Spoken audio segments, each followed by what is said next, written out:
Okay, hello, my awesome bio students. Go ahead and get out a piece of paper or notebook to take notes and set up your notes. This is still Unit 6, Human Phys, and today we are doing the blood system. So we are still talking about the blood system. I know it's been quite a few days. It will span this week as well. So we'll do day 3 and day 4 of the blood system, and then we'll finally move on to something else. It's just that the heart is a really complicated organ that takes a little bit to understand. So I'm trying to chunk it up for you. So go ahead, set up your notes, blood system, day 3, and then I want you to look at this image right here on the right, and I want you to explain how the blood is flowing through the heart. I also want you to tell me what does the blue versus the red arrows represent. So go ahead and take a minute to do that. Awesome. So let's talk about how this blood is flowing through the heart. So the first thing I want you to remember when anytime you look at an image of the heart, probably one of the most important things to remember is that right and left is going to be swapped from what you think it is. This side of the heart that you think is the left is the right, and this side of the heart is the left. So that's a really important thing to know first. Okay. So let's just get our bearings so we can remember what we learned last week. These upper chambers are called the atria, or the right atrium and the left atrium. And then these lower chambers are going to be the right ventricle and the left ventricle. Really important to know those terms. If you need to draw it and make a diagram and label it, do that. Okay, so there it is. So again, we've got right, my writing went away, sorry y'all, left. Okay, so blood is going to enter into the right atrium through what we call the vena cava, or the vena cava, into the right atrium. The reason this blood is blue, if you don't remember, it's because it's deoxygenated. So it's been all around your body, and your body has pulled all the oxygen out of it so that we can use that oxygen for cell respiration and energy. So it does not have any oxygen. So it's going to go into the right atrium, then flow into the right ventricle, and then this right ventricle is going to contract and send that blood through the pulmonary artery to the lungs. That blood's going to go to the lungs, it's going to pick up oxygen, and that's when we turn it red. And that blood is going to come back from the lungs through the pulmonary vein, because it's going toward the heart, so it's a vein. Pulmonary vein, now it's red because it's picked up oxygen at the lungs, go into the left atrium, then flow down into the left ventricle, and then it's going to end up flowing out of the left ventricle and through the aorta. This aorta will send blood down to the lower extremities of the body, and it'll also send blood up to the upper extremities of the body. And then once it goes through through the body, it'll come back deoxygenated through the vena cava into the right atrium and continue the flow. Okay, so that should help you understand the flow of the heart and kind of give you an idea of where we are. So what are we doing today? Let's find out. So our guiding question is going to be, how is the heart's beating controlled? So today we are going to be learning about the actual heartbeat and how the heartbeat functions rather than just the blood flow. So we are on topic 6 out of 6, and you can come up with this. Why is it important that we control our heartbeat? Why is it important for our heart to have a steady heartbeat? And then I don't know about y'all, but this has been my life in social distancing quarantine. I am way more tired than I should be because I'm sleeping a lot, but then I drink coffee and I just increase my heart rate, yet I'm still tired. Okay, let's jump in. So how does your heart beat? The contraction of the heart is what we call myogenic. This means that the signal for cardiac compression arises within the heart tissue itself. So this is actually pretty cool, because in other words, the signal for the heartbeat is initiated by the heart muscle cells themselves rather than by signals from your brain. If you think about you moving any muscle that you have control over, so if we think about you moving your hands, the signals that are being sent to your hands to move are coming from your brain. But for the heart, it's its own independent organ. It is sending its own signals out to beat, which is a really interesting part of how the heart works. And then this is a picture that shows the blood flow again as well if you need that help. It also has some labels that can help you too. So go ahead and take notes, pause if you need to, and then meet me back. So let's jump right in. So within the wall of this right atrium is a specialized cluster of cardiomyocytes. Cardiomyocytes are just heart muscle cells. You might see that word, so you need to know what it means, but just think of cardio, heart, and myo, muscle, and you should be able to remember. So cardiomyocytes are heart muscle cells. And this specialized cluster controls the contraction of the heart muscle tissue. We call that cluster of cells the sinoatrial node. You can remember where it is because it is atrial, so it's in the atrium. But thankfully and luckily for all of us, you can just call it the SA node for short, or here they call it SAN, sinoatrial node. Right there is that sinoatrial node. Let's learn a little bit more about the sinoatrial node here. This SA node acts as the primary pacemaker, so it is controlling the rate at which the heart beats. It is kind of like the drill sergeant of the heart. It tells it how to beat and when to beat.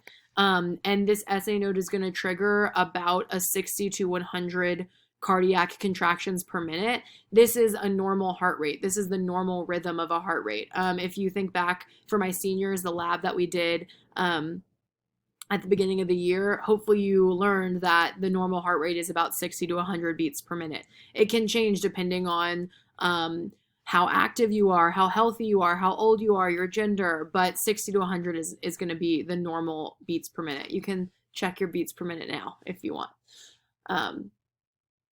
Okay. So now you know about the SA node. There's also another node, the atrioventricular node, which is right here. You can remember where it is because of its name. It is the atrioventricular node. So it's in between the atrium and the ventricle. This is kind of like a backup pacemaker. So we learned that the SA node is that primary pacemaker. It is the one that sets the heart rate. If this SA node fails for some reason, then we have the AV node that can act as a backup. If the AV node is acting as the backup, then the heart contractions will go at roughly 40 to 60 beats per minute. And you actually have a backup. So if the SA and the AV node both fails, then there's a final tertiary pacemaker, which we call the bundle of His, and this can coordinate contractions at a constant rate of about 30 to 40 beats per minute. So this is the bundle of His right here in this location. The bundle of His is right before these nerve fibers split to allow for contraction of both ventricles. So what happens if these pacemakers are interfered with? What happens if the SA node, the AV node, and the bundle of His stop working or become interfered with and are no longer functioning together?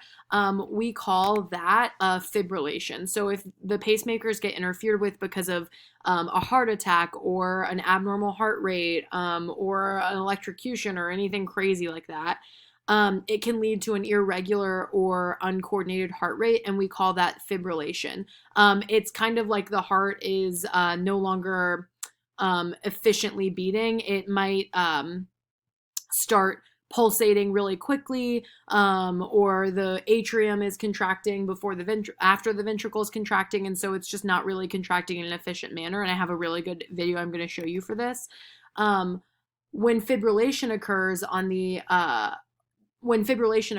we can reestablish normal heart rate by giving the patient a controlled electrical current, and this is called defibrillation. So some of you might have heard of this because you watch Grey's Anatomy or some other TV show where they yell for the defibrillator really dramatically. So basically what that defibrillator is doing when they say clear and push on someone's chest, they're giving the heart muscle a controlled electric current with the hopes that it'll restart that SA node and restart that SA node to basically be the drill sergeant of the heart, telling the heart how to beat. That's why I really love this image here, which I'm going to show you. I'm going to slow it down so we can actually see what's going on.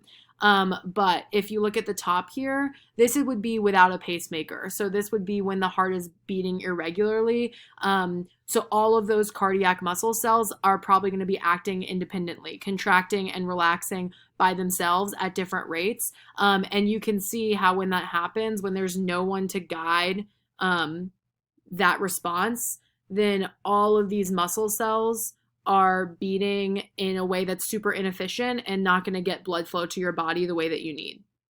So obviously this can lead to some really dangerous results. On the other hand, when we have the pacemaker, when we have this drill sergeant, who I would say is the SA node, all of the heart muscle cells can function together in one rhythm and make sure that the heart is beating in a really efficient manner, which is where we see all of these individuals doing push-ups at the same rate. I think it's just a good metaphor for what's going on.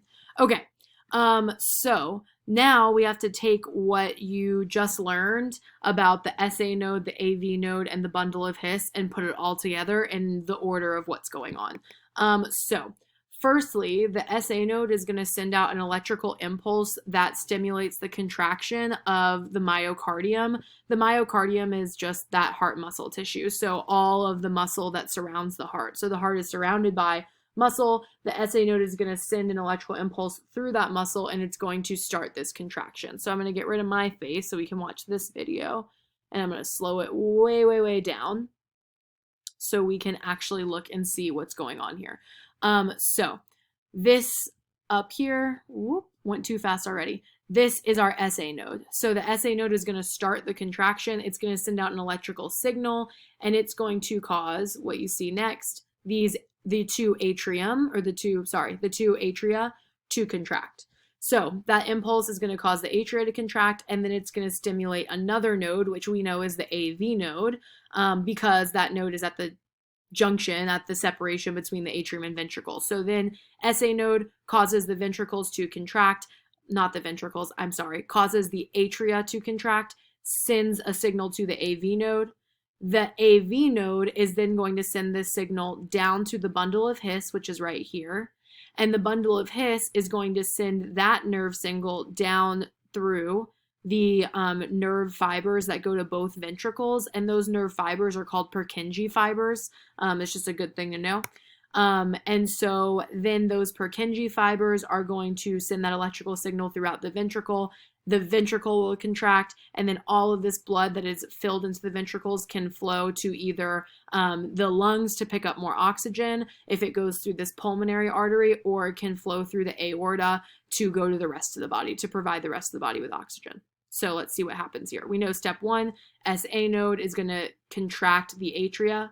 Step 2, the atria have contracted, and we have signaled for the AV node. The AV node is now going to send its signal to the bundle of His, which we see happen here. So now the AV node has sent its signal to the bundle of His. Bundle of His is going to send its signal down through these Purkinje fibers. And then we see the ventricles are both going to contract. Blood is going to flow out to the lungs and to the rest of the body. And then everything will relax and the blood will reflow through the heart. All right, cool.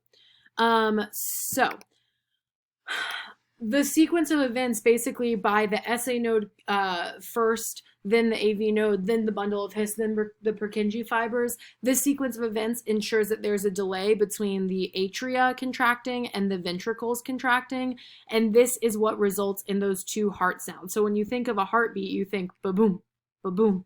That's because it is atrium contracting and then ventricle contracting. It also allows times for these ventricles to fill completely with blood after the atrium contracts, so that maximizes blood flow. That makes sure that the maximum amount of blood is flowing through the pulmonary artery and the aorta. And then I even have a little heart sound so you can hear it.